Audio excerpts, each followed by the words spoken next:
brick and mortar, you have overhead, you have employees, you have a reason to go generate revenue. So what do? You go out and you hand to hand that thing. You make connections. Welcome to the Lead In Podcast, where we dive deep into genuine stories of leaders who've seized control of their journey. This podcast is brought to you by Lead Hub, your growth partner for the trades. And now, let me kick it over to our guy, Austin Linney. Guys, we got him.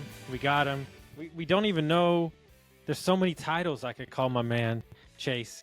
But we're going to focus on something that him and I have actually never talked about, which I think is super interesting. I find,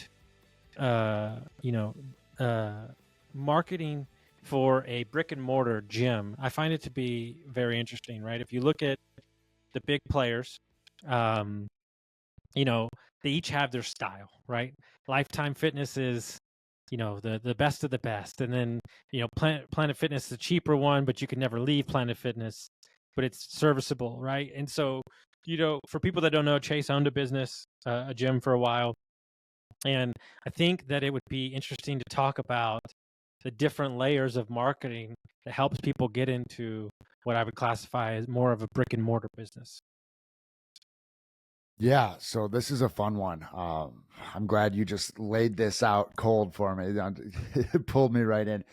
And it was the first thing that came to mind for me with brick and mortar is, a lot of people are looking for a transformation. They want to lose weight. However, at least, I ran my gym from 2014 to 2022. We couldn't use transformation pictures to advertise via Facebook, via whatever. Like you couldn't advertise body, and a lot of the big players don't do that either. You brought up Lifetime, and I was thinking, well, Lifetime, they show like the happy, in shape, successful family, because they're going for, we have childcare, we have pools. This is a place that can be a convenience for your family. Planet Fitness, plain and simple, markets to people that they know won't use it. Mm-hmm. They market against meatheads. They market against your typical hardcore gym goer. Because if everybody who has a membership at a Planet Fitness showed up, they go out of business.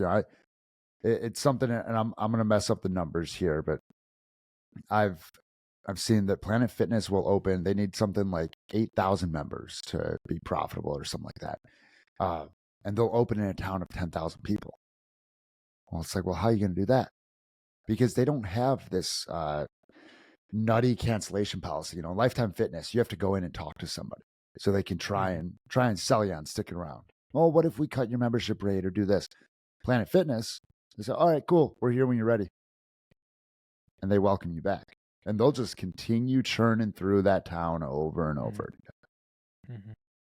And I think it's an exhausting business model in my head. Mm-hmm. I know because I tried to cancel for 2 years. It took me 2 years to cancel because I kept moving. I was in an RV. That was the whole thing. Couldn't change my home gym, and you couldn't find anybody to talk to. It's a whole thing. Anytime Fitness, I've had better luck canceling. But I think that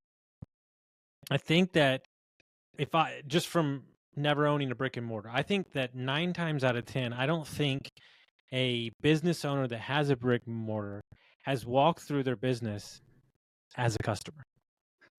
Ooh, yeah. And yeah, it took me a few years to do that one. When I, because I opened up, I was like, we opened as a CrossFit gym. I opened as your 26-year-old out of the Navy, and I wanted to go hard in CrossFit. So what did I do? It's like, I made these workouts that had 3 parts to them. But then I started realizing, like, wait, everybody here has a mortgage, has a full-time job, has a family, their parents, their grandparents.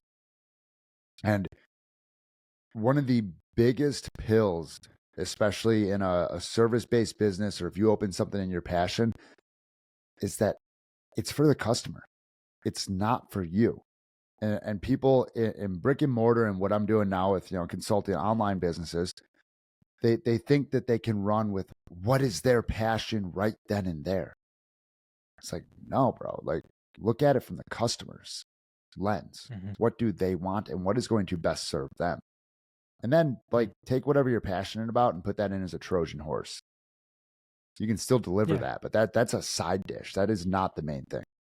And then also, it's more about, you know, I think as we get older, we realize that, like, so whatever, we talk about real estate for a minute. Yeah. But I think there was a report out, or I read it somewhere, where like if there's a Five Guys, there's like another business that always follows a Five Guys, right? If you see an HEB, there's normally a UPS store, and so on and so on. And you know, like if I was a brick and mortar business, right, and for my marketing, and I was a smoothie and acai bowl place, I would go right next to a gym. Yep. Like that's like boom, guaranteed clientele. So if you're a gym, you want to think about, I think, here's what I know about people and here's what I know about myself, right? We don't like to be bothered, right? Mm-hmm. So if it were me and you put your gym where it was hard to get to on an exit, I wouldn't go to it. Like, I know it sounds ridiculous, but like that's where we've got to with technology and everything. So I don't think enough people think about, you know, location, but also cross customers, so on and so on. 100%, you know, and for me, we were off of Main Street and around two corners in our first location. In our second location, we moved over a couple blocks to only being off that main street, and we were right across the street from a local microbrewery. Our walk-ins tripled because people are out there in their beer garden, and they're like, "Oh, fitness, huh? Well, I'm drinking this beer. I should probably figure out a way to take care of this."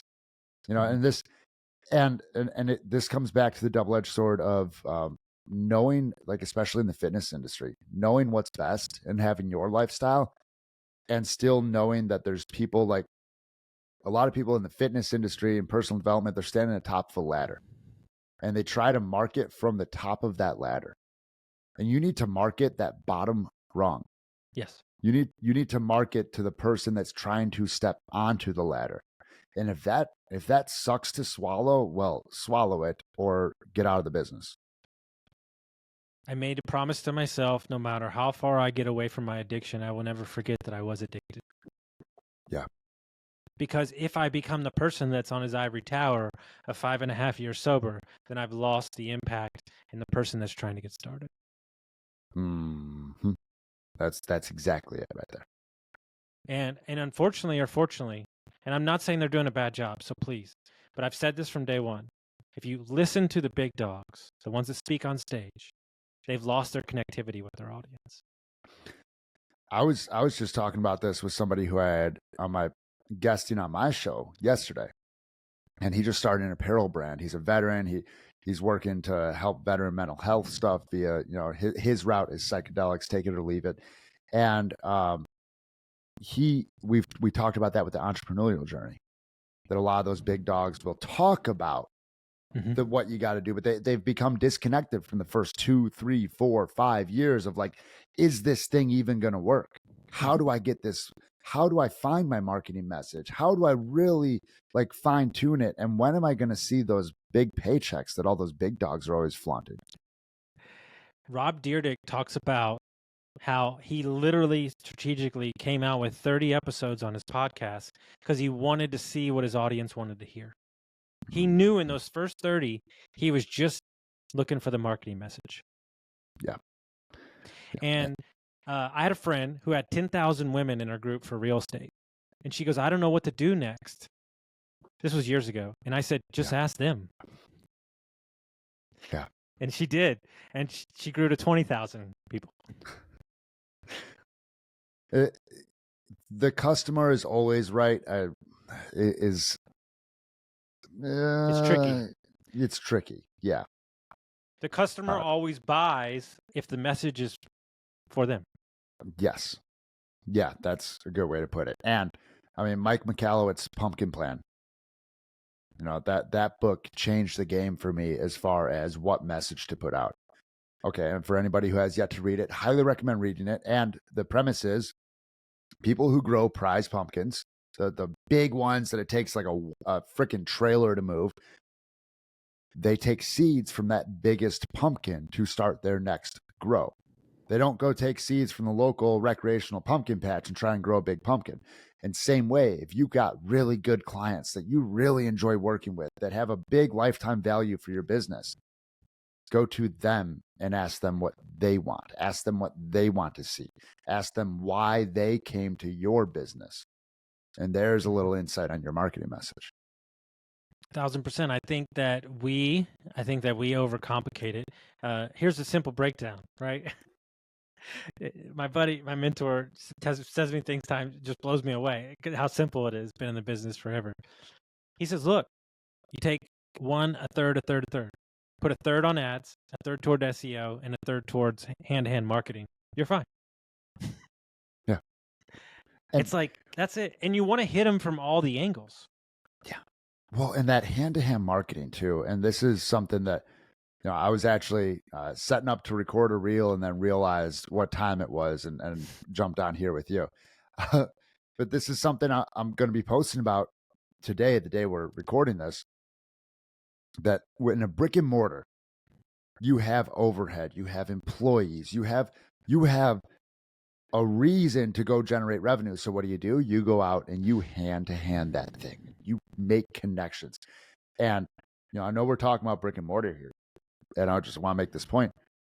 In the online space, people start, in quotes, online businesses, and they do it as a cop-out. Because it's like, oh, look, I'm a business owner. Why isn't anybody coming to my Instagram page and buying from me or going to my website and buying from me? It's like, well, the small business owner with a shop on Main Street didn't just sit in there and wait for people to come by. They went and they networked with the Chamber of Commerce, with everybody else there. Like, regardless of what lane you're in, the hand-to-hand stuff, that the old school tactics will always work. 1,000%. I couldn't agree more. Guys, share this around with some friends, rate us and reviews, and we'll see you next time. Folks, if you made it to the end of the episode, I'm sure you found some value with what you're listening to. If you could send this to a friend, rate us and review us, share us around. The more that you share us, the more that we can share content with you. Thank you all so much for your time and listening, and we'll see you next time.